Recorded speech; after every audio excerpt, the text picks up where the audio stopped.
ओम शांति। 11 जुलाई 2023 बाबा के महावाक्य। मीठे बच्चे, अंतर्मुखी बन पढ़ाई में तत्पर रहो, श्रीमत पर सदा चलते रहो तो तुम्हारी तकदीर बहुत ऊंच बन जाएगी। यह समय है अपनी तकदीर बनाने का। प्रश्न: तुम बच्चों की ऊंची तकदीर कौन सी है जिसके आधार पर तुम सारे सृष्टि की तकदीर को जान लेते हो? उत्तर: स्वदर्शन चक्रधारी बनना। यह है सबसे ऊंचे ते ऊंची तकदीर। तुम ब्राह्मण अभी स्वदर्शन चक्रधारी बने हो। तुम अपनी भी तकदीर को जानते हो तो सारे सृष्टि की भी तकदीर को जानते हो। बाबा आए हैं तुम बच्चों की हीरे समान तकदीर बनाने। स्मृति में रहे स्वयं भगवान हमारी तकदीर बनाने लिए पढ़ा रहे हैं तो तकदीर बनती रहेगी। गीत आने वाले कल की तुम। ओम शांति। बच्चों ने गीत के 2 शब्द सुने। सुनने से ही अपनी तकदीर का नशा चढ़ जाना चाहिए। यह है अविनाशी नशा, उतरना नहीं चाहिए। कोई मनुष्य साहूकार पदमपति होते हैं तो उनको रात दिन नशा रहता है। हम बड़े धनवान जागीरवान हैं, नशा चढ़ता ही है संपत्ति का। तो बाप है तकदीर बनाने वाला। अभी तो तकदीर फूटी हुई है। कौड़ी मिसल तकदीर है व हीरे मिसल तकदीर है। यह तुम जज कर सकते हो। बेहद का बाप सम्मुख बैठ तकदीर बनाते हैं, सो तुम देखते हो, जानते हो। परमपिता परमात्मा को देखते हो व जानते हो। बच्चे जानते हैं हम आत्मा है। भल आत्मा को देखते नहीं हैं, परंतु निश्चय है हम आत्मा है, स्टार मिसल हैं। भ्रकटी के बीच में रहते हैं। इस समय तुम बच्चों को आत्म अभिमानी बनना है। इस देह में रहने वाले को आत्मा देही कहा जाता है। आत्मा को अभिमान है कि हमको परमपिता परमात्मा आकर मिला है। बच्चे बाप के पास जन्म लेते हैं तो वारिस होते हैं। फिर कोई तो पाई पैसे की तकदीर पा लेते हैं, कोई तो कुछ भी नहीं पाते, सिर्फ जन्म ही पाते हैं। कोई कोई हैं जिनके 5-6 बच्चे हैं। तलब नौकरी कम मिलती है तो समझते हैं हमारी तकदीर में यह था। औरों को देखते हैं उन्हों की तकदीर में कितने महल माड़िया ताज व तख्त हैं। मनुष्य के तकदीर की वैरायटी है ना।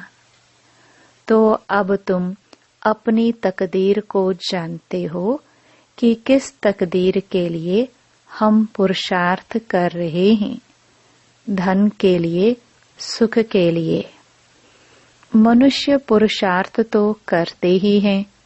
धनवान मनुष्य बीमार पड़ते हैं तो अच्छे अच्छे डॉक्टरों की दवाई करते हैं। समझते हैं धन से अच्छी दवाई होगी।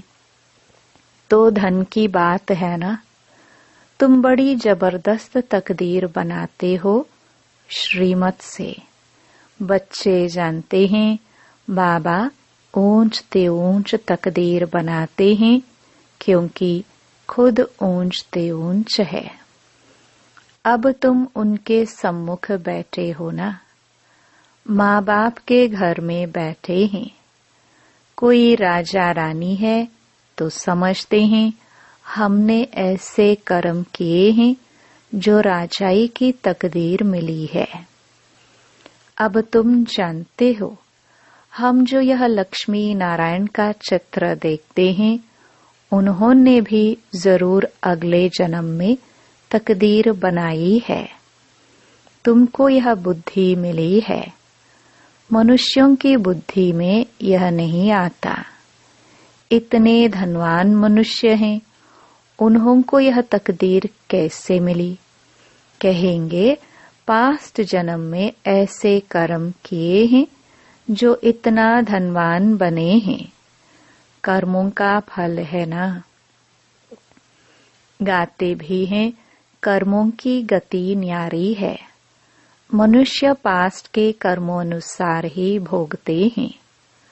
अभी तुम बड़े ते बड़े लक्ष्मी नारायण के तकदीर की भेंट करते हो। यह जो सत्युग के मालिक बने, उन्हों की ऐसी कर्म गति किसने बनाई जो विश्व के मालिक बने? तुम सारे चक्र को जान चुके हो। तुम ब्राह्मण अभी स्वदर्शन चक्रधारी बने हुए हो। दूसरे ब्राह्मण तो स्वदर्शन चक्रधारी नहीं होंगे। वह भी ब्राह्मण, तुम भी ब्राह्मण हो, परंतु तुम जानते हो कि हम हैं सच्चे ब्राह्मण, ब्रह्मा की मुख वंशावली। जरूर ब्रह्मा भी किसका बच्चा होगा? वह है शिव बाबा का बच्चा। शिव बाबा तो रचयिता है, उसका कोई बाप नहीं। तो अब तुम्हारी तकदीर परमपिता परमात्मा बनाते हैं। बाप से ही तकदीर बनती है, काका चाचा मामा आदि से नहीं बनती। हाँ, कोई की बन सकती है, अगर वह एडॉप्ट करे तो। तुम बच्चों को भी एडॉप्ट किया है, ड्रामानुसार कल्प पहले मुहाफिक। उनसे ऊंचा कोई है नहीं। प्रजापिता ब्रह्मा को इतने बच्चे हैं, ढेर के ढेर। उनको बाप से क्या वर्षा मिलता होगा? तुम समझते हो कि शिव बाबा है सभी आत्माओं का बाप और ब्रह्मा है सभी जीवात्माओं का बाप। तुम इसमें भाई बहन हो जाते हो। बाप तो तुम बच्चों को कहते हैं, देखा तुम्हारी तकदीर कितनी ऊंची है। हम तुमको पढ़ाकर कितना तकदीरवान बनाता हूँ। बरोबर सत्युग आदि में श्री लक्ष्मी नारायण व इन स्वर्गवासियों की राजधानी थी। कितनी उन्हों की ऊंच तकदीर बनाई है। यह तुम बच्चों की बुद्धि में राज है कि शिव बाबा ने ही उन्हों की ऊंच तकदीर बनाई थी। वह तकदीर भोग 84 जन्म पूरे किए, अब फिर वही तकदीर बना रहे हैं। यह तुम्हारी बुद्धि में ज्ञान है। ज्ञान सागर शिव बाबा के सिवाय कोई भी समझा ना सके। ऐसा बाप कितना लवली है। बाप भी कहते हैं तुम भी लवली बच्चे हो। तुमको मैं फरमान करता हूँ कि निरंतर मुझे याद करने का अभ्यास करो तो तुम्हारे विकर्म विनाश हो जाएंगे। तुम जानते हो कि शिव बाबा अभी इस ब्रह्मा तन में सम्मुख हैं। बाप ने समझाया है, मैं तो सदैव निराकार हूँ, मेरा नाम शिव ही है। मैं साकार में आकर पुनर्जन्म नहीं लेता हूँ। अभी मैं आया हुआ हूँ। तुम जानते हो कौन बात कर रहा है। तुम्हारी बुद्धि ऊपर में चली जाती है। वह निराकार परमपिता परमात्मा ज्ञान का सागर है। वही तकदीर बनाने वाला है। हेवनली गॉड फादर हेवन की स्थापना करेगा ना। तुम जानते हो बाप कैसे ब्रह्मा तन में सम्मुख बात कर रहे हैं। कहते हैं, लाडले बच्चे, अब ड्रामा पूरा हुआ। आत्मा सुनती है। आत्मा ही जानती है कि यह यथार्थ बात है। बाप कहते हैं, जितना हो सके मुझे याद करो और सारे सृष्टि चक्र की नॉलेज तुमको ही दी है। कोई को अच्छी रीति धारणा होती है, कोई भूल जाते हैं। अभी तुम बैठे हो, तुमको यह ज्ञान अमृत दे रहे हैं अथवा नॉलेज पढ़ा रहे हैं। सम्मुख शिव बाबा बैठा है। वह जन्म मरण में नहीं आता है। तुम्हारा तो जन्म बाय जन्म नाम रूप देश काल बदलता जाता है। फीचर्स सदैव न्यारे मिलते हैं। यह कितनी गुह्य सूक्ष्म बातें हैं। तुम्हारी आत्मा घड़ी घड़ी एक शरीर छोड़ दूसरा लेती है। इस समय जो तुम्हारा रूप है, दूसरे जन्म में यह नहीं रहेगा। एक न मिले दूसरे से। आत्मा एक शरीर छोड़ दूसरा लेती है तो उनकी एक्टिविटी, ख्यालात आदि सब बदल जाते हैं। आत्मा को कितना भिन्न भिन्न पार्ट बजाना पड़ता है। भिन्न नाम, रूप, देश, काल, एक्टिविटी से पार्ट बजाती है। एक्टिविटी भी बदलती रहती है, कभी राजा की, कभी रंक की। ऐसे नहीं कभी कुत्ता बिल्ली भी बनेंगे।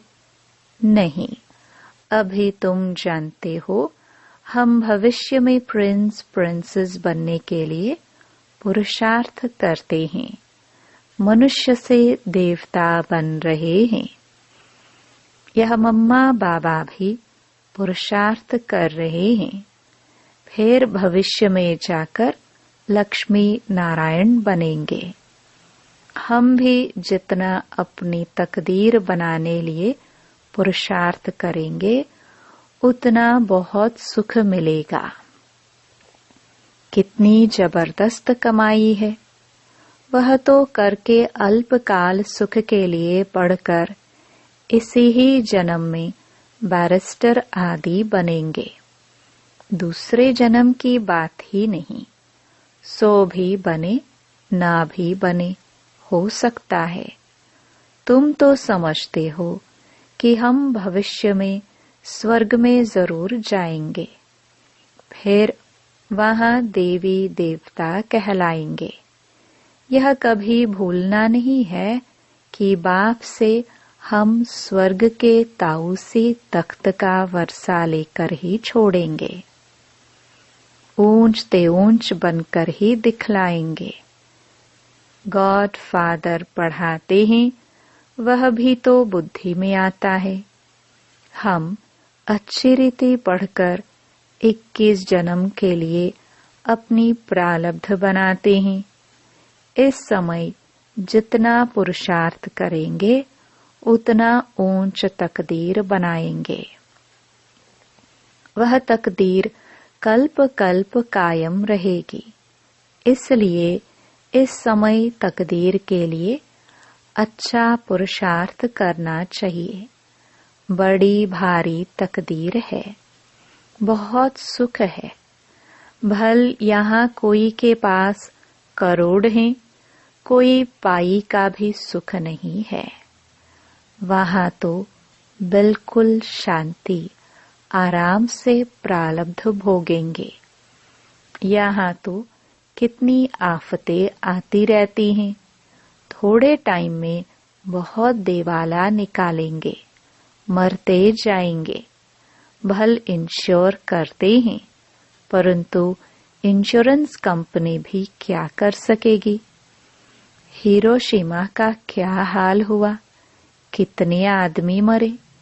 इंश्योर कंपनी ने भी देवाला मारा। यहाँ भी ऐसे ही होगा, सब खत्म हो जाएंगे। इंश्योरेंस वाले किसको पैसा देंगे? कौन एक दो का दीवा जलाएंगे? मनुष्यों में अंधविश्वास कितना है। बड़े आदमी का शो करते हैं, ऋषि मुनियों को उनसे भी बड़ा समझते हैं। भल रिलीजन को नहीं मानते, परंतु सन्यासियों को नमन जरूर करते होंगे। साधुओं के आगे जाकर दंडवत प्रणाम करेंगे। साधु उनके आगे नहीं करेंगे, क्योंकि समझते हैं मैं ऊंच पवित्र हूँ। यह बाप तो कहते हैं, मेरे लाडले बच्चों, हम बच्चों को नमस्ते करते हैं। तुम तो हमारे सिर के मोर हो। तुम विश्व के मालिक बनेंगे, ब्रह्मांड के भी तुम मालिक हो। तुम डबल मालिक हो। मैं सिंगल सिर्फ ब्रह्मांड का मालिक हूँ। ऐसी बातें सिवाय बाप के कोई समझा न सके। तो ऐसे बाप को कितना याद करना चाहिए, जिससे ऐसा वर्षा मिलता है। बाप कहते हैं, देखो कितने बच्चे यहाँ से होकर जाते हैं, फिर 6 मास में भी बाप को मुश्किल पत्र लिखते हैं। अरे, प्राण देने वाले प्राणों से प्यारे बाप को पत्र नहीं लिखते। स्त्री पुरुष एक दो को चिट्ठी लिखते हैं तो कहते हैं प्राणेश्वर फलाना। वास्तव में वह कोई प्राणेश्वर तो है नहीं। प्राणेश्वर तो एक ही बाप है। सभी प्राणों का ईश्वर बाप एक है। वह कहते हैं प्राणेश्वर बच्चे, अर्थात प्राण बचाने वाले ईश्वर के बच्चे। बच्चे भी कहते हैं प्राणेश्वर बाबा, हमारे प्राण बचाने वाले बाबा। यहाँ से ही यह नाम निकला हुआ है। भारत में ही ऐसे प्राणेश्वर प्राणेश्वरी लिखते हैं, परंतु है नहीं। प्राणों का दान तो बाप ही देते हैं। बाप कहते हैं, तुम मेरे बनते हो तो फिर तुमको कोई दुख दे नहीं सकते। आत्मा को ही दुख मिलता है। आत्मा फील करती है। बाप कितना प्यार से समझाते हैं। याद भी उनको करती है, महिमा करती है। मम्मा को भी कितना याद करते। जो बहुतों की अच्छी सर्विस करते हैं, उनको कितना ऊंच मर्तबा मिलता है। फिर उनके बाद सेकंड नंबर में जो सर्विस में बाबा को फॉलो करते हैं, तुम्हें बहुत रहमदिल बनना है। जैसे बाबा ने हमको बनाया है, हम फिर औरों को बनवाए। कितनी बड़ी प्रॉपर्टी की प्राप्ति है। स्वर्ग की राजधानी।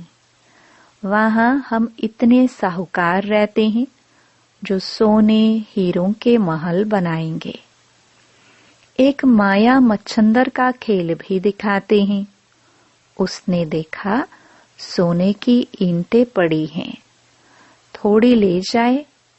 तुम साक्षात्कार में स्वर्ग में हीरे जौहरों के महल देखते हो, सोने की खानियां देखते हो, तो समझते हो थोड़ा ले जाए। सूक्ष्म वतन में सोना नहीं मिलता, सोना वैकुंठ में रहता है।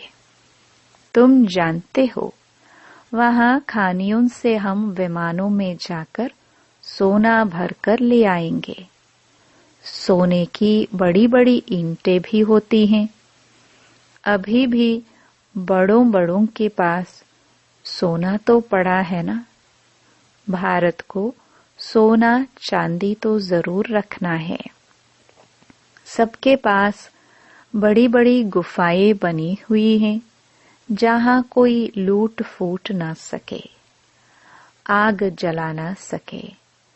तो यह सब भविष्य में तुम्हारे हाथ आ जाएगा। जिन एरोप्लेन आदि द्वारा अभी बॉम्ब आदि गिराते हैं विनाश के लिए, वही चीजें फिर सुख के लिए निमित्त बन जाएंगी। सतयुग में यह सब थी, फिर प्रायलोप हो गई, अब फिर बनी है। तुम जानते हो कैसे खानियों से जाकर ले आते हैं। खानियां सब नई हो जाती हैं, अभी तो पुरानी है। तो ऐसी तकदीर बनाने वाले बाप से पूरी तकदीर लेनी चाहिए। इसमें गफलत नहीं करनी चाहिए। बाप और वर्षे को याद करो। बाप कहते हैं, एक में मोह लगाओ, स्वर्ग को याद करो। अच्छा, मीठे मीठे सिखिलदे बच्चों प्रति माता पिता बाप दादा का याद प्यार और गुड मॉर्निंग। रूहानी बाप की रूहानी बच्चों को नमस्ते। धारणा के लिए मुख्य सार। पहला, अपनी ऊंच तकदीर बनाने में गफलत नहीं करनी है। श्रीमत पर अच्छी रीति चल पढ़ाई के आधार से ऊंची तकदीर बनानी है।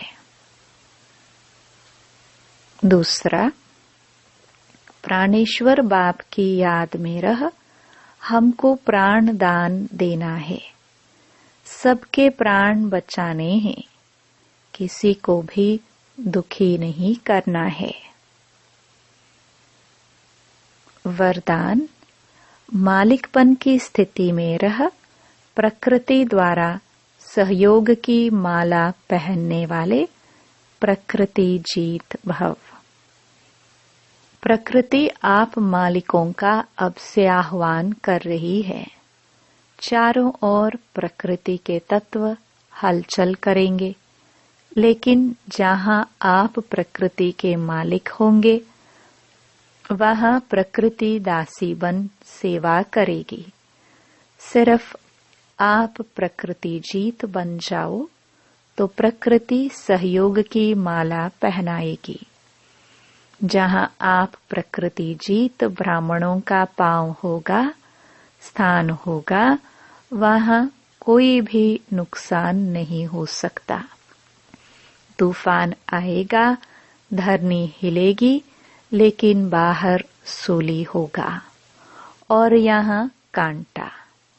सभी आपके तरफ स्थूल सूक्ष्म सहारा लेने के लिए भागेंगे।